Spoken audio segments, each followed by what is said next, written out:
Guys হাতের যদি জোর না থাকে তাহলে এখানে ওঠা সম্ভব না। আল্লাহ সাবধান, একটু নিচের দিকে তাকান।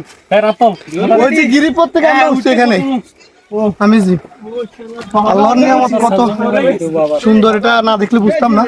আর এখানে রেস্ট নেওয়ার জন্য রেস্ট হাউস আছে, অসম্ভব সুন্দর। এখানে মন চাই যে ঘুমায় থাকতে, যেহেতু আমি ঘুমাই নাই। এখানে পাথরের খাসগুলো দেখি কি মনে হয় যে গাছটা মনে হয় যে এখনই পড়ে যায়, কিন্তু না, এটা অনেক দূরে দেখি। পাথরের থেকেও কম নয় এই যে মাটি, খুবই ভয়ঙ্কর। আপনি এখানে উঠছেন, যদি পানি না নিয়ে আসেন তাহলে আপনার গলা কিন্তু অবশ্যই শুকাবে। আমরা শীতকালে আসছেন ভাবছি যে অনেক ঠান্ডা, কিন্তু না, এখানে অনেক গরম। আমাকে দেখতে পাচ্ছেন একদম হাঁপিয়ে গিয়েছি, ঘামিয়ে গিয়েছি। আর আমার ক্যামেরাম্যান তুমি পিছনে দিকে তো ভাই, তুমি ওইদিকে তাকাও, তুমি আগে তোমার নিজেকে সেভ করো।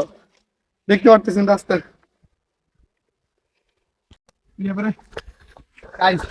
যে নিচ থেকে উঠছে না, এটা খুব সোজা মনে হইতে পারে, কিন্তু সোজা না, আসলে অনেক কঠিন। আর পাথর গুলা অনেক পিছলা, আপনি যদি কিছুর সাপোর্ট না নেন তাহলে আপনি পড়ে যাবেন। আর উপর দিকে একটু নেন আমার। গাইস গাইস আমি হাঁপিয়ে গিয়েছি। এখানে এখানে যদি আপনার মন মানসিকতা নরম থাকে, মানে কি দুর্বল, যে আমি পারবো না, তাহলে কখনো আপনার দ্বারা সম্ভব না এটা। তাহলে হারিনার কে আসবেন?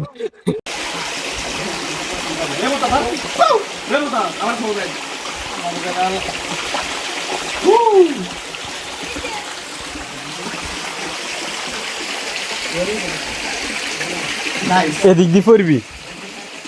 ও মাই গড, এটা আসলে ভয়ঙ্কর। যেটা আমরা টিভিতে শুনতাম যে এখানে এতজন মারা গেছে, পরে মারা গেছে, আমি ভাবতাম যে কিভাবে মারা গেছে, কিন্তু দেখেন এক এক টিলা, মানে এক এক খণ্ড, এটা পাথরের খণ্ড মনে হয়। দেখেন কত কত বড়।